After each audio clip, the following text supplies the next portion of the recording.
ओम श्री गणेशाय नमः। ओम श्री रामायण पाठ आरंभ। ओम श्री सीतारामचंद्राभ्याम नमः।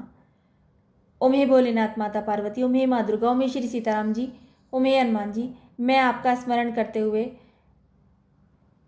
आपको प्रणाम और चरण स्पर्श करते हुए श्री रामायण का पाठ आरंभ करती हूँ।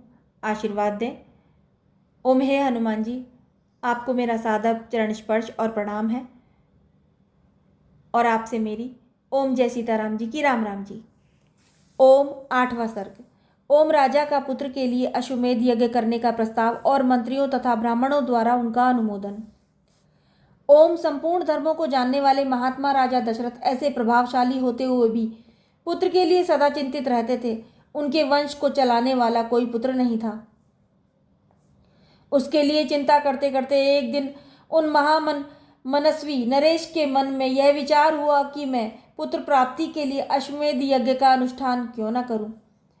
अपने समस्त शुद्ध बुद्धि वाले मंत्रियों के साथ परामर्श पूर्वक यज्ञ करने का ही निश्चित विचार करके उन महातेजस्वी बुद्धिमान एवं धर्मात्मा राजा ने सुमंत्र से कहा, मंत्रीवर, तुम मेरे समस्त गुरुजनों एवं पुरोहितों को यहाँ शीघ्र बुला ले आओ। तब शीघ्रतापूर्वक पराक्रम प्रकट करने वाले सुमंत्र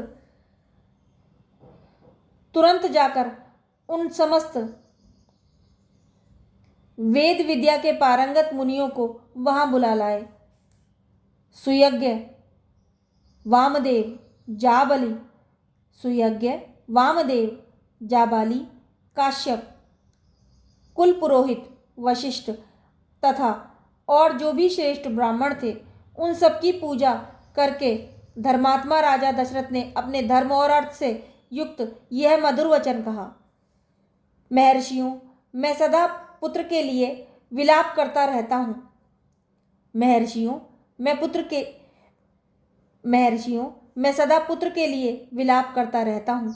उनके बिना इस राज्य आदि से मुझे सुख नहीं मिलता। उसके बिना महर्षियों, मैं सदा पुत्र के लिए विलाप करता रहता हूँ। उसके बिना इस राज्य आदि से मुझे सुख नहीं मिलता।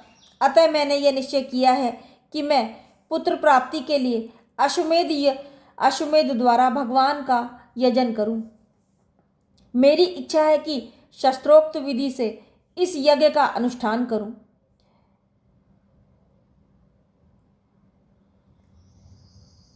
मेरी इच्छा है कि शास्त्रोक्त विधि से इस यज्ञ का अनुष्ठान करूं।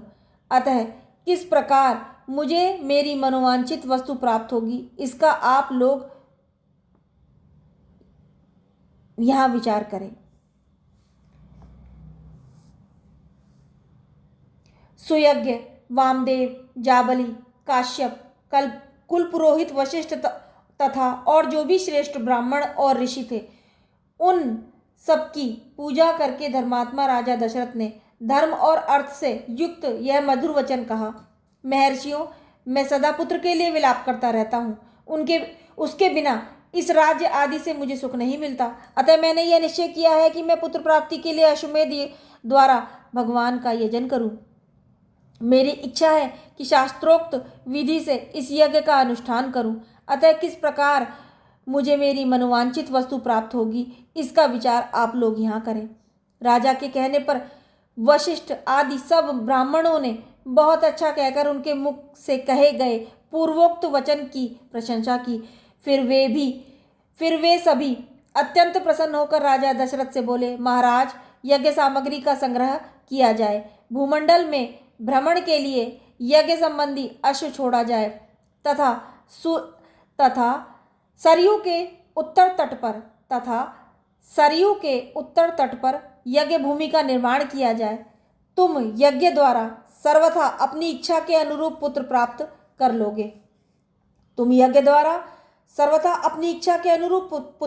कर लोगे। क्योंकि पुत्र के लिए तुम्हारे हृदय में ऐसी धार्मिक बुद्धि का उदय हुआ है। ब्राह्मणों का यह कथन सुनकर राजा बहुत संतुष्ट हुए। हर्ष से उनके नेत्र चंचल हो उठे। वे अपने मंत्रियों से बोले, गुरुजनों की आज्ञा के अनुसार ही यज्ञ की सामग्री यहाँ। वे अपने मंत्रियों से बोले, गुरुजनों की आज्ञा के अनुसार यज्ञ की सामग्री यहाँ एकत्र की जाए। शक्तिशाली वीरों के संरक्षण में उपाध्याय सहित अश्व को छोड़ा जाए। सरयू के उत्तर तट पर यज्ञ भूमि का निर्माण हो। शास्त्रोक्त विधि के अनुसार क्रमशः शांति कर्म का विस्तार किया जाए, जिससे विघ्नों का निवारण हो। यदि इस श्रेष्ठ यज्ञ में कष्टप्रद अपराध बन जाने का भय न हो तो सभी राजा इसका संपादन कर सकते हैं, परंतु ऐसा होना कठिन है, क्योंकि विद्वान ब्रह्म राक्षस यज्ञ में विघ्न डालने के लिए छिद्र ढूंढा करते हैं। विधिहीन यज्ञ का अनुष्ठान करने वाला यजमान तत्काल नष्ट हो जाता है। अतः मेरा यह यज्ञ जिस तरह विधि पूर्वक संपन्न हो सके वैसा उपाय किया जाए। तुम सब लोग ऐसे साधन प्रस्तुत करने में समर्थ हो। राजा के द्वारा सम्मानित हुए समस्त मंत्री पूर्ववत उनके वचनों को सुनकर बोले, बहुत अच्छा, ऐसा ही होगा।